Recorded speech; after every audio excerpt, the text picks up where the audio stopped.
Acteur de théâtre, de cinéma et de télévision, notamment dans la série Médecin de nuit, qu'il a fait connaître du grand public, devenu l'un des animateurs phares de la télévision pour Antenne 2 à la fin des années 80, avec des émissions comme par exemple Jeux sans frontières. Il ne jure pourtant que par la scène, le vaudeville en particulier, au risque d'être étiqueté comme le comique de service. Dans VIP, nous ne nous arrêterons évidemment pas à cette étiquette. Nous allons en apprendre plus sur ce fils de juif émigré, dont le père était un peintre naïf reconnu.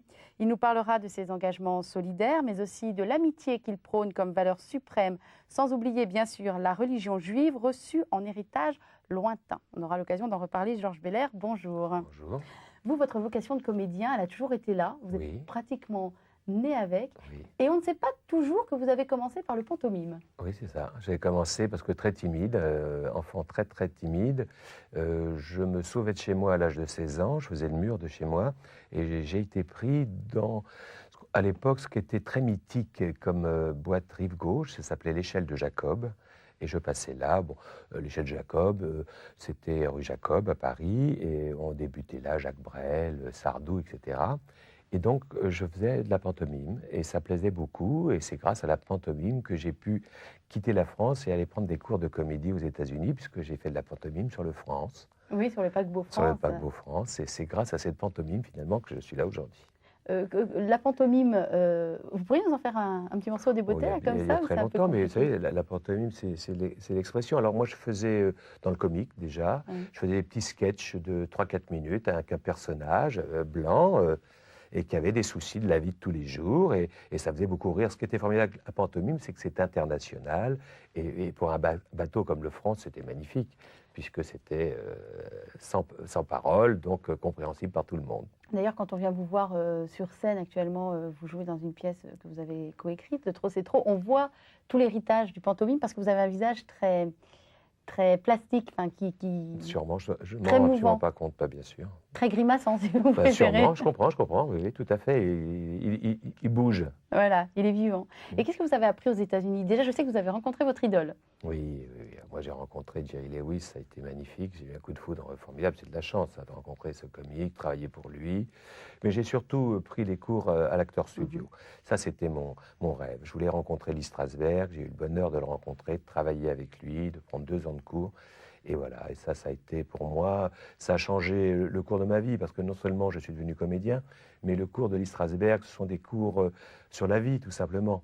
Donc vous apprenez beaucoup, beaucoup de choses. C'est un sage, il m'a beaucoup donné. Toujours dans l'esprit d'être plutôt un comédien comique, hein. C'est la tragédie Non, vous a je me jamais posais. franchement Si, attiré? j'en ai fait. Le texte est beau. J'ai joué des pièces tristes. Irma la Douce, c'est un personnage formidable, nostalgique, qui fait pleurer. Mais c'est vrai que je suis attiré par le rire. J'aime faire rire. Je trouve que cette société est déjà dure et que d'aller au spectacle, c'est d'aller au divertissement et de passer 2 heures ou 1 heure et demie de rigolade. Je trouve que ça fait du bien, ça me fait plaisir. Et alors, il y a eu aussi les années Bel Air à la télé, Oui, une quinzaine d'années, oui, sur Antenne 2 notamment, hein. oui, Vous êtes oui, aussi notamment. allé sur, comment on disait à l'époque, FR3, Oui, et puis Canal+, j'ai et débuté Canal+, sur vous avez oui. débuté à Canal+. Quand vous revenez sur ces 15 années de télévision, vous en conservez quoi au juste? Oh, beaucoup de plaisir, beaucoup, beaucoup de plaisir. Ça a été très difficile pour moi à accepter. Le producteur de l'époque, Jean-Claude Buchez, a dû mettre 8 heures de téléphone pour me convaincre. Je voulais absolument pas faire ça. Puis finalement, il m'a dit, mais pourquoi tu es acteur, c'est un personnage, tu vas jouer ça. Bon, je me suis dit, après tout, il n'a pas tort. Et je suis rentré dedans comme un comédien dans un rôle, et je me suis vraiment beaucoup, beaucoup amusé. J'ai beaucoup appris aussi pour mon métier. La télévision, on apprend beaucoup, hein, vous savez. Alors, qu'est-ce qu'on apprend en présentant Les Mariés de la 2, en présentant Jeux sans Bah, frontières? des soirées, par exemple, en direct, prime time total, avec 35 endroits, emplacement de caméra, avec 3 heures d'animation, avec il faut présenter 35 comiques ou pas, une grande soirée devant 2000 personnes, et en même temps, c'est direct pour les 2000 personnes, c'est direct pour les caméras, se tourner au bon moment, etc. C'est vrai que ça apprend à être plus détendu devant la caméra et à apprendre à se concentrer. J'ai beaucoup appris. Avec un constat un peu amer que vous avez fait lorsque vous étiez au Festival de Cannes avec votre meilleur ami, Jacques Fansten. Fansten, oui. Il n'a pas un nom facile à dire, qui est, voilà, ça faisait 2 ans que vous faisiez de la télévision, 20 ans que vous faisiez du théâtre, et on vous acclamait depuis que vous faisiez de la télévision. Oui, oui. J'ai été surpris parce que ça va très vite quand vous faites de la télévision. C'est-à-dire que partout, on vous appelle par votre nom. Donc au début, c'est très surprenant parce que le pompiste vous dit salut Bel-Air, vous allez faire pipi, la dame pipi, vous avez bien fait pipi, monsieur Bel-Air. Donc c'est un peu surprenant. Et c'était à cette époque-là, on était tout à fait stupéfaits parce que montaient sur les marches des stars internationales dans l'anonymat le plus total, puisque le public qui était de chaque côté des marches ne vont pas trop au cinéma, mais regardent plutôt la télé. Et moi, quand je suis arrivé, il y a eu une émeute. Donc, c'est sûr, alors les stars américaines se sont retournées en disant mais qu'est-ce que c'est? Et nous-mêmes, on était très, très surpris. C'est vrai que, choqués dans le bon sens, le mauvais sens, on a été surpris, disons. Mais ça ne vous manque pas aujourd'hui, tout cet univers télévisuel? Non, parce que les gens ont la gentillesse de continuer, même si j'ai pris des cheveux blancs, etc., à me faire un petit coucou sympa. Ils se rappellent. Bon, on ne s'est pas vraiment quitté. Et puis, vous savez, le théâtre, vous êtes en contact avec le public. C'est très charnel. Hein, ils vous attendent souvent à la fin. On discute. C'est une famille. Et c'est très gratifiant. C'est très plaisant. Et est-ce que vous utilisez le fameux humour juif quand vous écrivez vos pièces, ou même dans ce que vous êtes dans la vie? Mais qu'est-ce que c'est que l'humour juif? Alors, l'humour juif, je dirais tristesse et dérision. Voilà. L'humour juif, c'est d'abord déjà de se moquer de soi-même. D'abord, c'est ça l'humour en particulier. Oui. Voilà. C'est d'avoir assez de distance avec ses propres défauts pour se moquer de soi-même. Donc les pires des histoires juives qui seraient racontées par un non-juif pourraient devenir antisémites parce qu'elles ont été écrites par des juifs pour se moquer d'eux-mêmes. Donc l'humour juif, c'est ça. C'est en même temps de dire j'adore ma mère, mais je vais quand même en parler parce qu'elle est vraiment casse-pied. C'est d'être toujours pris entre... C'est le dessin de Wolinski qui explique bien ça. On voit une dame sur le bord de la fenêtre qui va se jeter dans le vide et on voit un môme assis à table avec sa fourchette et un flic debout. Et le flic dit « Madame Grandstein, il dit qu'il va tout manger. » Et la mère fait « Tout, même les légumes ?» Bon, c'est un peu ça. Bon, alors, elle va sauter, mais en même temps, c'est drôle. C'est ça. C'est ça l'humour juif. Alors, j'ai été élevé là-dedans, c'est évident. On aura l'occasion d'en reparler au long de cette émission. Merci beaucoup, Georges Bel-Air. Je vous en prie.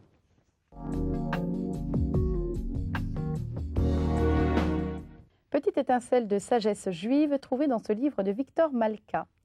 Si tu veux sortir un homme plongé dans la boue, n'imagine pas qu'il te suffit de rester à l'écart et de lui tendre la main. Il te faut descendre toi-même totalement dans cette boue, le saisir et monter avec lui. Ça vous plaît, Georges Bel-Air? Oui, c'est charmant. C'est charmant, ça vous parle peut-être aussi? Ça me parle, oui, ça me parle. C'est des petits mots simples comme ça qui nous font souvent réfléchir. C'est plus long c'est plus beau souvent qu'un long discours, quoi. Moi, j'aime bien. C'est des réflexions sur la vie et comment la voir. J'aime bien aussi cette idée. Je ne sais pas si c'est dans ce livre, mais par exemple, ce qui est important dans une page, est-ce que ce sont les lettres ou le blanc qui entoure la lettre? Le rabbin répond les deux, parce que s'il n'y a pas le blanc autour de la lettre n'existe pas. Elle y est, je l'ai vue. Elle y est aussi, voilà. Donc ça, c'est très important. Et j'aime bien cette réflexion-là, en disant, il ne faut pas regarder que la lettre, c'est vrai qu'elle est très très importante, mais sans le blanc autour de la lettre, il n'y aurait pas de lettre. Alors, dans cette conversation, vous avez décidé de parler de quelqu'un pour laquelle vous avez eu le coup de foudre, Muriel Hermine. Oui. Qu'on a connue dans des univers plus sportifs. Une championne magnifique, une artiste, puisqu'elle dansait sous l'eau. Je ne sais pas encore comment elle faisait ça. Moi, je suis comme tous les Français, je l'ai admiré, cette femme, cette athlète, donner tout ce qu'elle a, puisqu'elle nous a fait aimer la natation synchronisée. Mais je voudrais parler d'elle pour ce qu'elle fait aujourd'hui. Et elle ne le sait pas. Elle va peut-être l'apprendre grâce à... Je vais peut-être me faire engueuler parce que je ne sais pas si elle sera très contente. Mais voilà, j'ai envie de parler d'elle parce qu'elle a ouvert une association à but humanitaire. Cette association s'appelle J'ai un rêve. Et c'est un rêve magnifique. Elle s'occupe d'enfants dits de banlieue difficiles. Je sais que c'est près de Lyon, là, actuellement. Elle leur a fait monter un spectacle écrit par eux. Ces enfants ont travaillé le spectacle, l'ont joué absolument dans toute la France, dans des écoles, devant d'autres enfants. Donc, ils racontent leurs problèmes, ils racontent leurs soucis, leurs espoirs et leurs rêves. Ça a permis de récolter un peu de fonds. Et avec ces fonds, ils sont partis en Afrique. Ils ont construit une école dans un village. Et puis, ça ne suffisait pas de construire l'école. Les enfants restent donc dans le village, comprennent un peu la difficulté de la vie quand il n'y a pas d'électricité et que c'est quand même plus difficile que dans la banlieue de Lyon. Et puis, ils aident à construire un appartement de fonction pour les professeurs. Et tous ces enfants ont tous 3 points de plus que la moyenne de leur lycée. Depuis cette expérience, ils ont pris 3 points. Ils ont tous Dans leur passé moyenne scolaire, dans vous la voulez moyenne dire. scolaire et ils ont tous passé la classe supérieure. Alors, je sais que cette année, donc vous avez bien compris, c'était le spectacle. Elle avait choisi le spectacle comme moyen pour souder tous ces enfants. Et cette année, elle choisit l'entreprise. Elle aimerait trouver en France des entreprises qui deviennent parrains, qui parrainent un enfant, 2 enfants. Et elle dit des choses magnifiques. Elle dit pourquoi? Parce qu'elle dit casser chez l'enfant la peur de l'entreprise, créer un lien durable entre une entreprise et un enfant jusqu'à la fin de sa scolarité, avec possibilité d'embauche. C'est vrai que ce serait formidable. Leur permettre de trouver les mots pour exprimer leur travail, qu'ils apprennent à défendre leurs idées, leurs convictions face à des audiences parfois difficiles. Et pour finir, terminer de parler de Muriel Hermine, je vais vous lire ces quelques lignes qu'elle a écrites, parce que moi j'ai été très touché par ça. Avez-vous déjà vu sur scène de jeunes adolescents de 12 à 15 ans d'origine maghrébine, africaine, française se tenir la main en chantant « Si on s'unit » avec tellement de conviction et de sincérité que vos tripes en sont nouées? Moi, oui, parce que nous sommes plusieurs artistes à croire que le spectacle vivant peut être un formidable outil pédagogique pour remettre sur rail des jeunes à la dérive, leur donner confiance en eux, leur offrir de nouveaux repères et les aider grâce à leurs différences ethniques, religieuses, culturelles, à construire une société plus ouverte et fraternelle. Alors faut-il abandonner ces jeunes de banlieue? Notre réponse d'aujourd'hui dessinera le monde de demain. J'ai fait le choix de leur tendre la main, de leur offrir mon temps, mon amour de la vie et la passion de mon métier. Je n'ai jamais regretté mon choix. Chaque jour, leur sourire illumine ma vie, leurs remerciements nourrissent mes rêves. Et vous, qu'êtes-vous prêt à faire pour eux? Il y en a une qui s'est vraiment immergée Total. totalement dans leurs problèmes. Là. Alors, elle aurait pu choisir le confort qu'elle a bien mérité. Il ne faut pas oublier qu'un athlète de haut niveau comme ça, elle est mère d'abord de 2 enfants. Elle a un mari qu'elle ne voit pas trop souvent parce qu'elle est obligée de partir 6 mois, 7 mois pour donner son temps. Mais il ne faut pas oublier qu'avant d'être athlète, pour arriver où elle est arrivée, il faut tremper 14 heures par jour dans l'eau, toute l'année.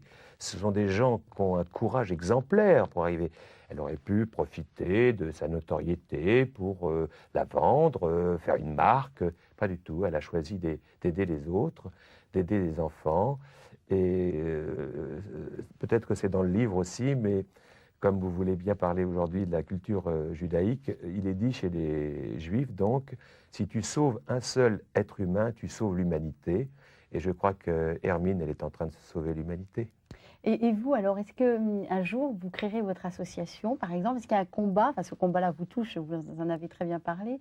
Est-ce que vous avez envie de créer une autre association, vous, ou de vous investir pleinement, le corps plongé en entier? Peut-être que vous faites déjà, d'ailleurs. Voilà, je fais déjà. Je m'investis beaucoup, je donne du temps et de l'argent dans 2 associations. Je n'ai pas envie de les nommer, je trouve qu'elles sont assez puissantes, elles n'ont pas besoin de pub, je voudrais qu'on reste sur elles. Et puis parler de moi à travers, je trouve ça à la limite, j'aime pas trop. Mais vous trouvez le temps quand même? Oui, bien sûr, tout le monde peut trouver le temps de parrainer un enfant du tiers-monde avec 20 € par mois. Enfin, tout le monde, non, ceux qui peuvent. Tout le monde trouve le temps de... Vous savez, la misère, sauver un être humain, vous sauvez l'humanité. Je crois que c'est, voilà, votre voisin, le môme qui s'embête chez lui en bas, aider à faire lire un môme un livre, peut-être qu'on le sauve pour demain. Voilà, moi je crois que c'est une société très égoïste et d'essayer d'aider les autres, c'est quand même formidable. C'était un réconfort. Je vous remercie beaucoup, Georges Valère. Merci.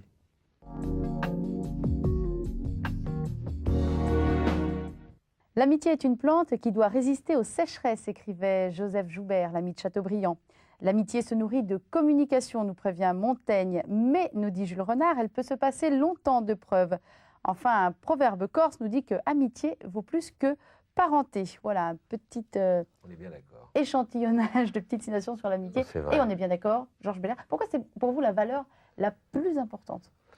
La plus, je ne sais pas si c'est la plus, mais enfin c'est très important pour moi, l'amitié. Parce que d'abord, j'ai la chance d'avoir des amis qui m'ont connu, j'avais 10 ans, 12 ans, on ne s'est jamais perdu de vue. Donc on a grandi ensemble, on a appris ensemble, on a vieilli, on vieillit ensemble.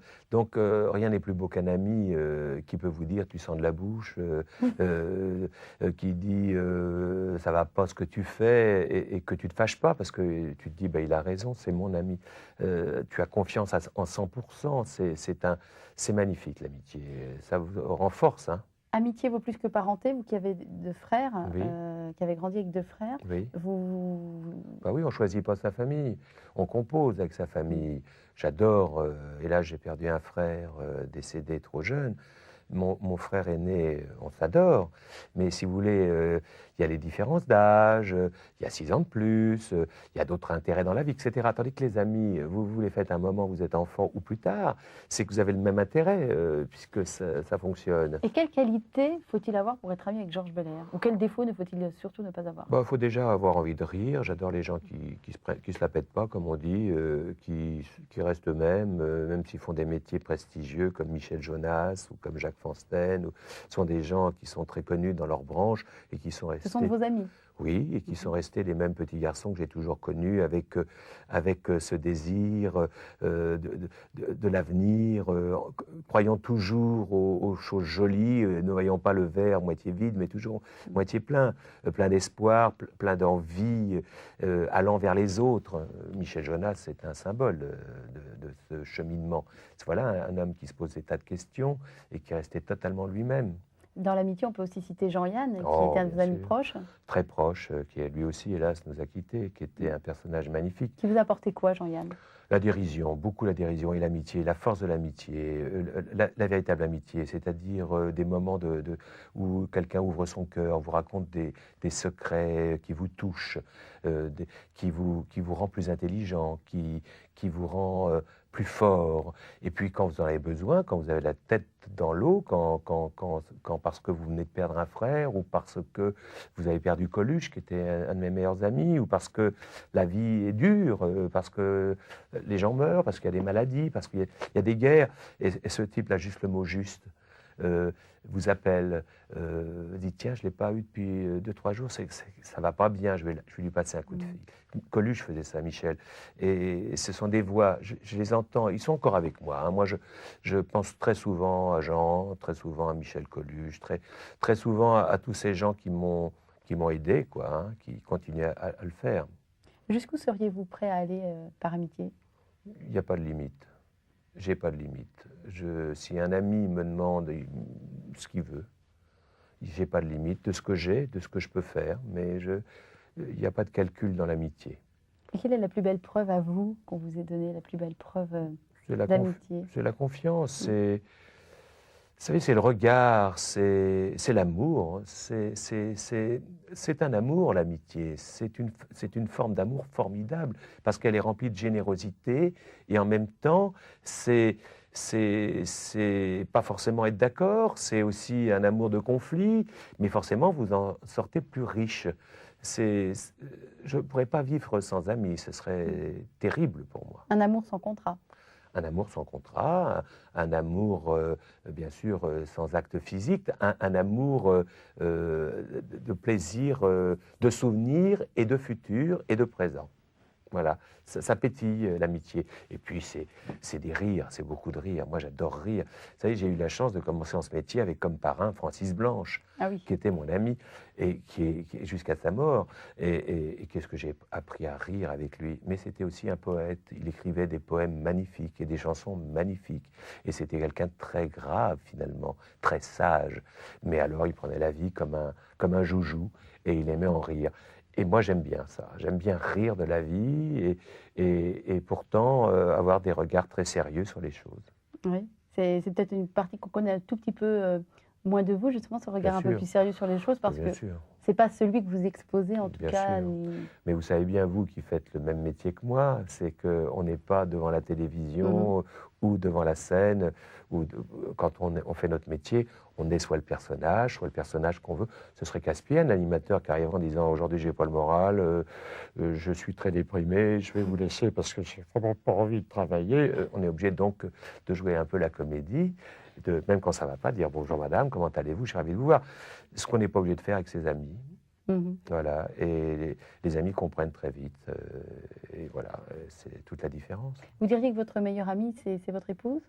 bien sûr. Oui.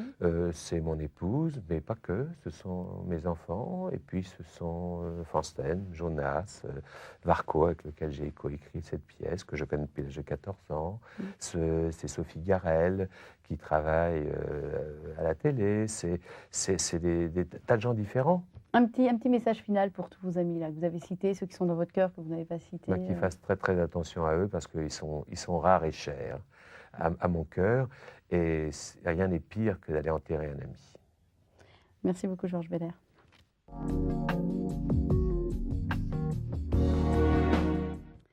Autre petite étincelle juive trouvée dans ce livre de Victor Malka. Malheur à celle qui est partie et qui ne reviendra plus. De qui s'agit-il? L'enfance. L'enfance de Georges Belair que nous allons évoquer maintenant, une enfance, comment dire, typée, avec du Joyeuse. caractère, joyeuse. Très très joyeuse. Fils de parents émigrés d'Allemagne, juifs. Non, de Pologne. De Pologne, De pardon, Pologne, juif. j'en prie, les deux. Donc, mon père engagé volontaire pour se battre contre les nazis, blessé d'une façon très grave au bras, maman enceinte en 40 et donne naissance à mon grand frère. Donc, moi, je nais en 46 dans une famille très pauvre, mais très joyeuse. Très heureuse d'abord d'avoir passé la guerre, je suppose. Mon père était un petit artisan, alors qu'il est devenu peintre, vous l'avez dit, bien avant mon âge, vers 50 ans. Là, pour nourrir sa famille, il devient fourreur. Il avait un copain qui lui a expliqué vaguement comment on faisait. Et on habitait à côté du magasin. Et j'ai en mémoire les rires et les rires et les rires. Mais pas que. Mon père était donc un homme à conviction humaniste énorme. Il avait une foi éperdue dans l'être humain, dans l'homme, ma mère aussi.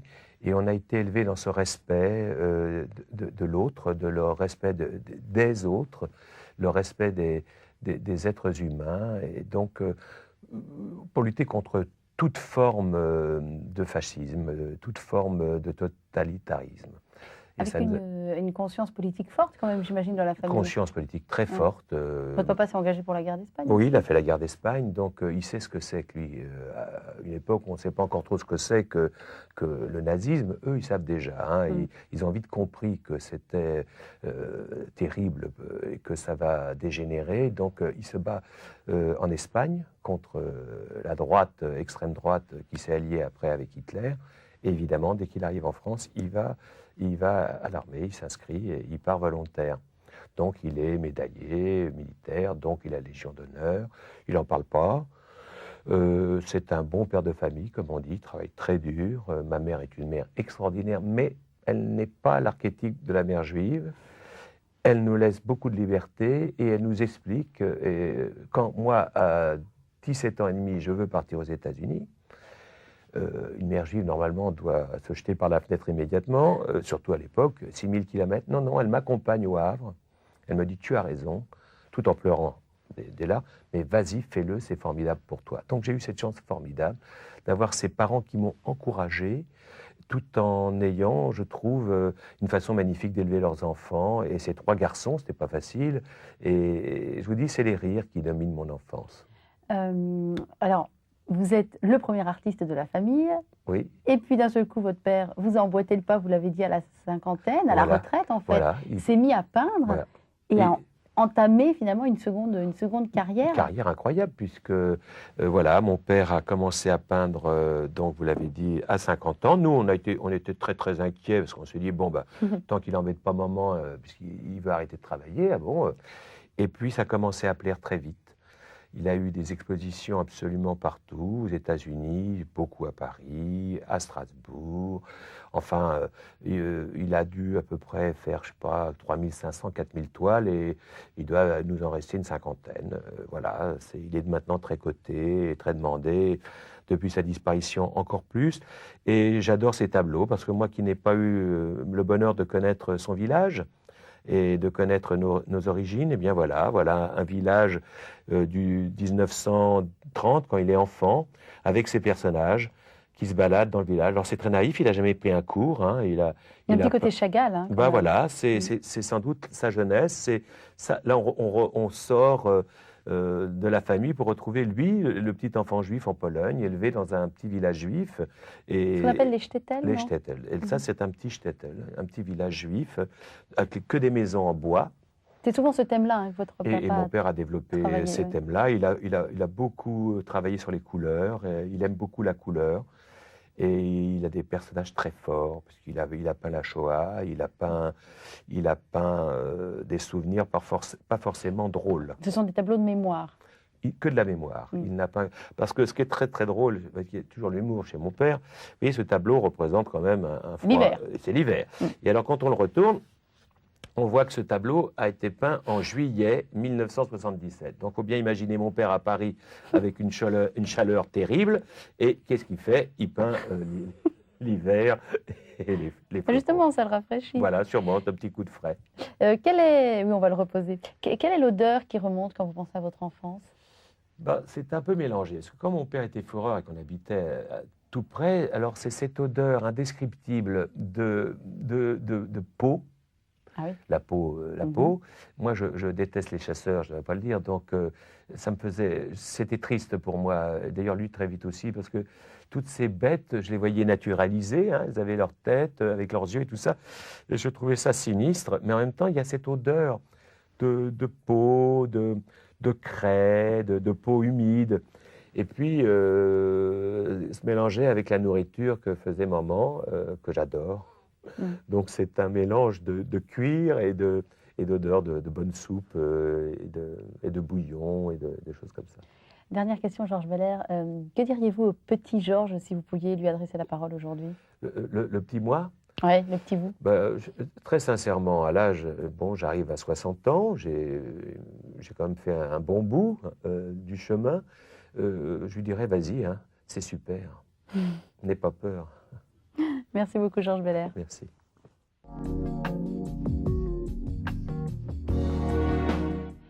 Les gens ont peur de la mort parce qu'ils ne savent pas ce qu'elle est, comme s'ils savaient ce qu'est vraiment la vie.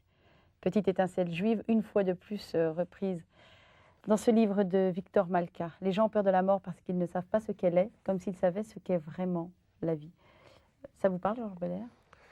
Oui et non, parce qu'on sait quand même un peu plus sur la vie, et là je suis moins d'accord.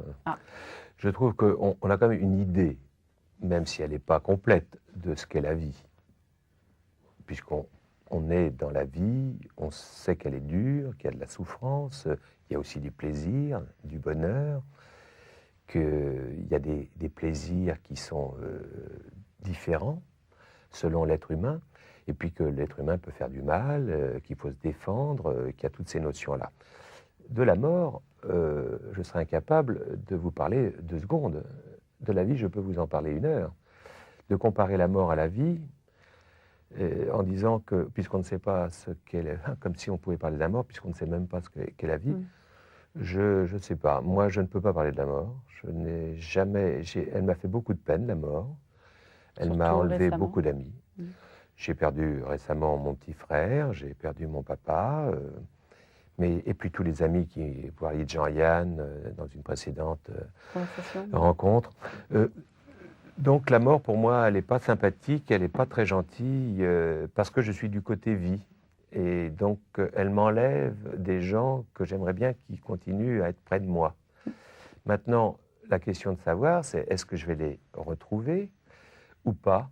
Je n'ai pas la réponse. Vous avez une espérance sans avoir la réponse? Je ne sais même pas si j'ai l'espérance.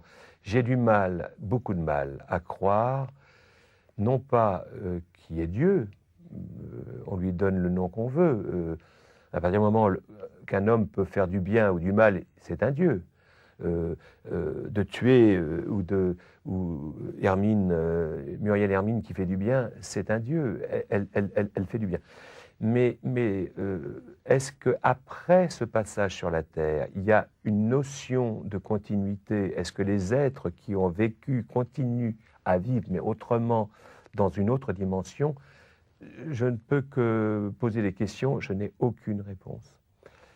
Donc voilà. Est-ce que par-delà la mort, vous communiquez avec votre petit frère, Roland, ou avec votre papa? Non, je ne communique pas avec lui. Je communique avec lui tous les jours, mais je ne parle pas avec un mort.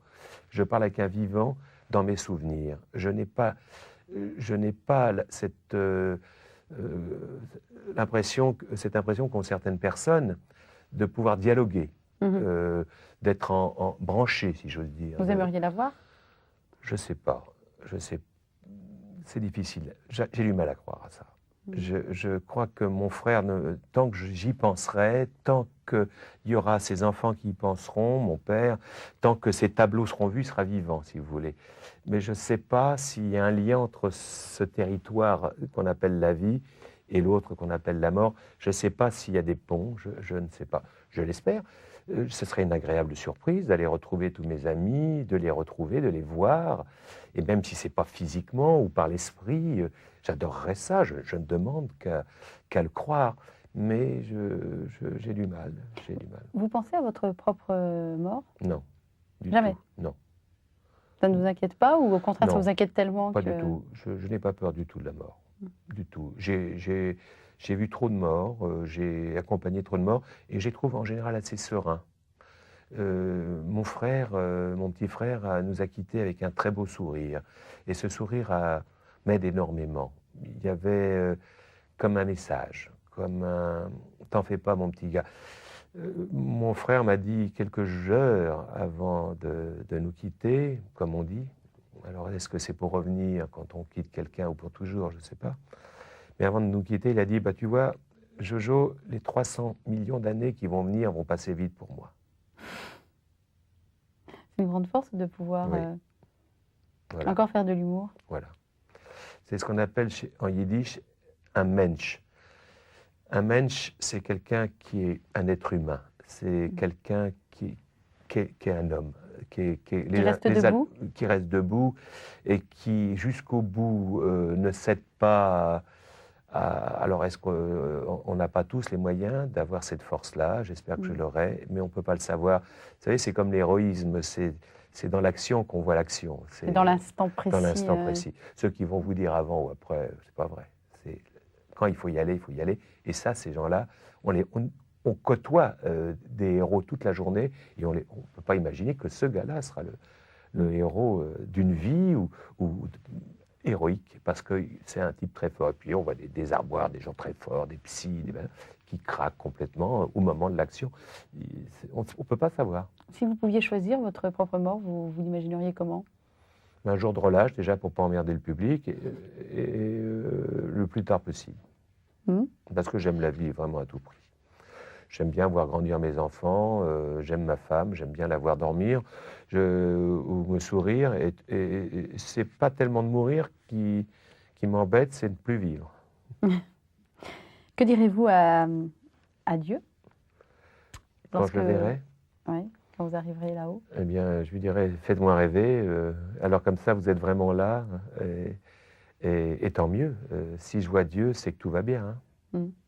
Et lorsque vous retrouverez, que dans la religion catholique, on pense qu'on va retrouver ce qu'on a perdu, quand vous retrouverez votre frère, votre père, vous aimeriez leur dire quoi? Oh, bah, leur dire qu'ils m'ont beaucoup manqué et que c'est une fête énorme qu'on va... Et puis là, si on a l'éternité, vous vous rendez compte le nombre de choses qu'on a à se dire. Et ils méritent, s'il y a un paradis, Coluche, avec les restos du cœur, et l'ami qu'il a été, mon père, avec ce qu'il a fait pour les autres, Roland... ils méritent le paradis. Là, je suis témoin, hein, ils méritent. Et donc, s'il y a un paradis, ils sont forcément au paradis. Et puisqu'ils sont au paradis, j'espère moi y aller. Alors ça, c'est moins sûr. Et si j'arrive au paradis, s'ils sont là, alors là, c'est super. C'est votre prière? Oui, tout à fait. C'est de les retrouver, si ce serait formidable. Merci beaucoup, Georges Belair.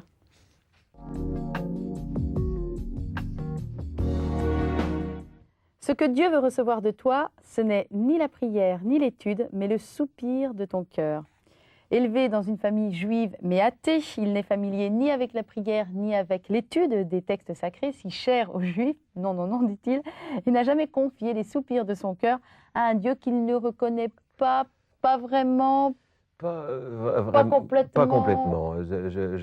C'est-à-dire que je crois Mais ça dépend de ce qu'on appelle Dieu. Ah bah, Alors, on va aller dans l'ordre. Georges Belair, définissez-moi Pour moi, Dieu. Dieu, c'est un homme ou une femme qui, pendant ce temps de passage sur cette planète, eh bien, au lieu de faire du mal, des horreurs, fait du bien et donne de son temps pour sauver et des âmes ou des êtres humains, etc. Pour moi, ça, c'est une forme de Dieu.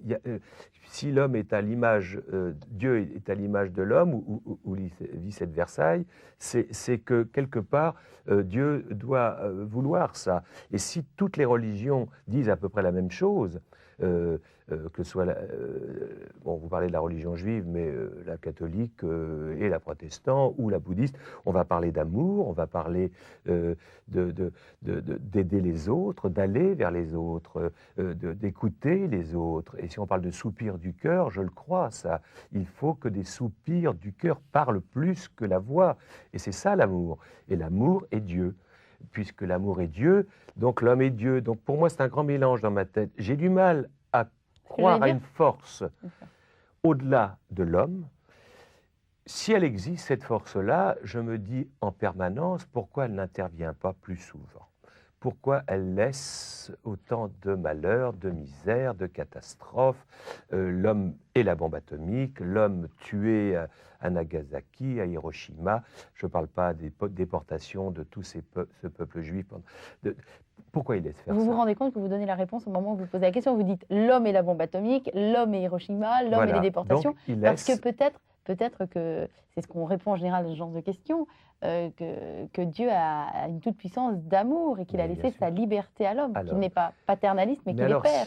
S'il est intervenu à quelques rares exceptions, on l'a vu, puisqu'on connaît son fils, c'est rien.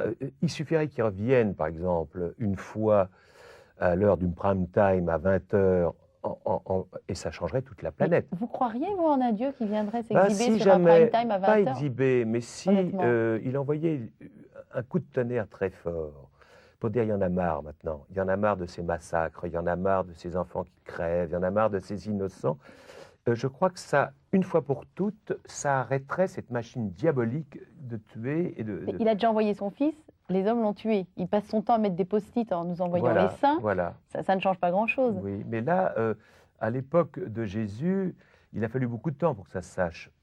Il n'y avait pas Internet, il n'y avait pas la télé. Jésus a essayé, par ses propres moyens, d'aller porter la bonne parole.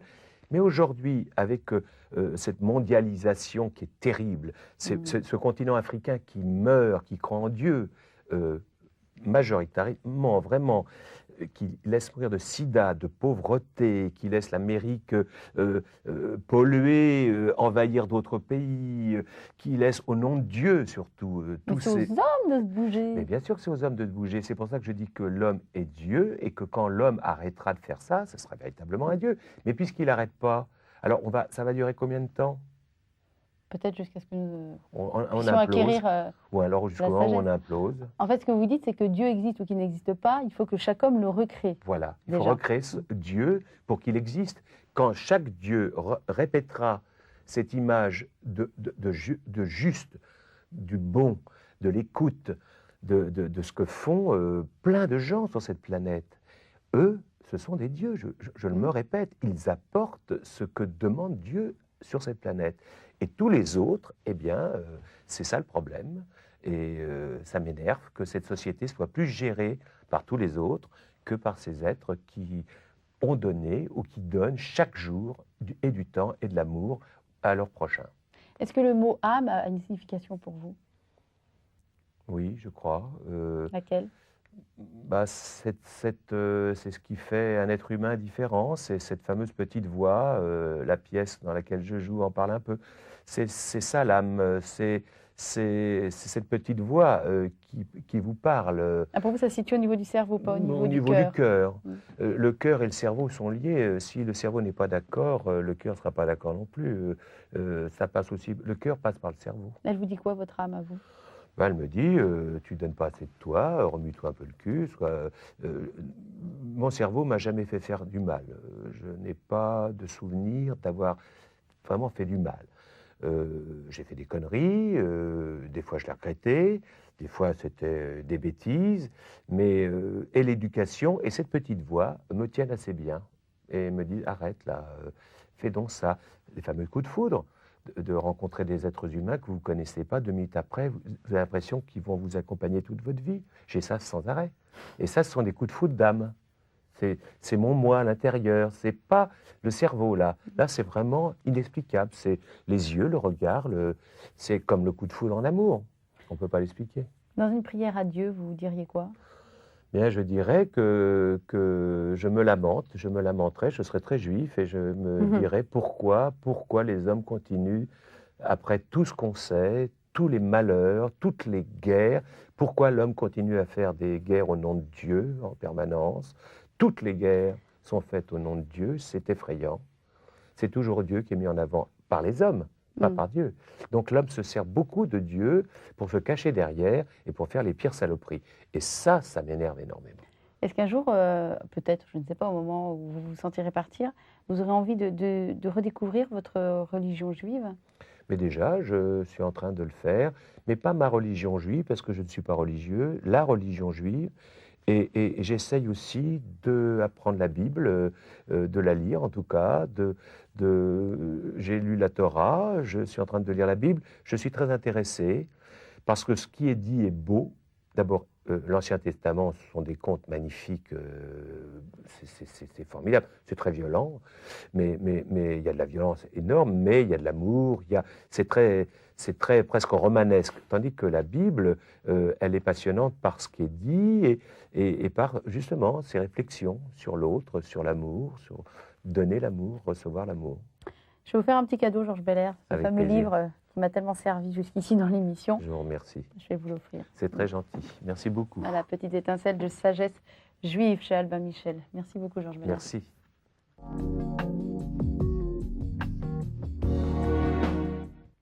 Guy Bedos, dans le journal d'un mégalo, écrit ceci. Aux alentours de la soixantaine, 2 seules vraies questions se posent. Je meurs quand et de quoi? Tout le reste est diversion. Alors, Georges Belair, comme nous avons déjà répondu aux 2 premières questions, nous allons faire diversion. D'accord, diversion. Faisons diversion. À quel moment de votre vie avez-vous été le plus heureux? Souvent, hein, il y a des moments, l'Amérique c'était génial, vers 20 ans, et puis la première fois sur scène, et puis le premier film, et puis aujourd'hui avec ma femme, et mes mômes, non, j'ai de la chance. Hein. Je suis souvent heureux, moi. Dans le même ordre d'idée, alors de quand date votre dernier fou rire? Avant-hier soir. On rit beaucoup sur scène, vous savez, et surtout derrière. C'est plutôt joyeux. Vous savez, c'est un métier magnifique, acteur. C'est rare à mon âge, hein, bientôt 60 ans, de rencontrer quelqu'un qui dit « Mais qu'est-ce que tu vas faire là ?» Ben, je vais jouer. Donc on joue. Donc on a cet esprit de joueur, quoi. On aime se faire des farces, se raconter des bêtises, se faire des trucs d'enfant, quoi. Bon. Alors on rit beaucoup. Quelle est la personne qui vous connaît le mieux? Je dirais ma femme, mes amis d'enfance. Je dis la personne, vous m'en livrez 50 d'un coup. Bah oui, mais là c'est... Bon, ma femme, je retiens ma femme. Ma femme, oui. Quels sont les démons que les années n'ont pas assagis? C'est de faire des bêtises. Alors, c'est quoi des des bêtises? pitreries. Des pitreries. Pour faire rire mes copains, je suis capable de tout. Voilà, des bêtises. 1 minute de silence, à qui ou à quoi la consacrez-vous? J'aimerais bien faire 1 minute de silence pour la paix sur la planète, vraiment, une vraie longue, en disant à tous ces êtres humains, écoutez, la Terre va déjà pas très bien, il faut la laver, il faudrait arrêter de gaspiller l'énergie et surtout arrêter de se tuer, quoi. Quel est le plus beau compliment que l'on vous ait fait? J'ai bien aimé ce que vous avez fait hier soir sur scène, ça me touche beaucoup. La rumeur vous concernant à laquelle vous souhaiteriez tordre le cou? Voilà, il y en a tellement. Moi, j'en ai eu tellement de rumeurs. J'ai eu plein de rumeurs. Alors, tordre le cou, je ne sais pas, parce que je m'en fiche complètement. Vous savez ce qu'on dit de moi, très sincèrement? Si, ce qui compte, c'est ce que disent de moi mes amis ou les gens proches, ma garde rapprochée. Les autres... Enfin, il y a une rumeur qui m'agace, les voisins d'Oreille Malmaison, je leur dis, hein, s'ils écoutent, je ne suis pas milliardaire parce que j'ai fait de la télé. Parce que quand on a fait de la télé, dès que vous rencontrez... Alors si vous n'êtes pas de bonne humeur ou vous klaxonnez, parce que vous voulez passer modestement, ou quelqu'un décharge son camion depuis 25 minutes et vous dites « ça vous ennuierait pas ?» C'est pas parce que tu as fait de la télé que tu es milliardaire, et ça on y a droit très souvent. Alors, je ne suis pas milliardaire, j'ai fait de la télé, mais je ne suis pas milliardaire. Si je peux m'ajouter à votre Oui, voix, moi non on plus. est deux. Hein. Deux. Avez-vous un rêve inachevé? Oui, bien sûr, c'est de continuer ce métier, c'est un rêve et c'est inachevé. Quel échec vous a fait avancer le plus? Oh là, plein, parce que j'ai eu beaucoup d'échecs. Ah. Dans la première écriture, quand on vous envoie dans la figure votre texte, quand j'ai commencé à écrire par Jerry Lewis, parce que quand j'ai été engagé à écrire pour Jerry Lewis, des gags, ça me paraissait très facile. On avait $50 dès qu'on trouvait un gag rigolo. Oh là là, j'ai dit, mais je vais être très riche à la fin de la journée. On était enfermés pendant 9 heures. On devait simplement écrire les gags et $50 par gag. Et j'ai crevé de faim pendant 10 jours. Ils prenaient, mes gags partaient à la poubelle à une vitesse grand V. Et je peux vous dire que ça prend. Quelle est la dernière fois que vous avez pleuré?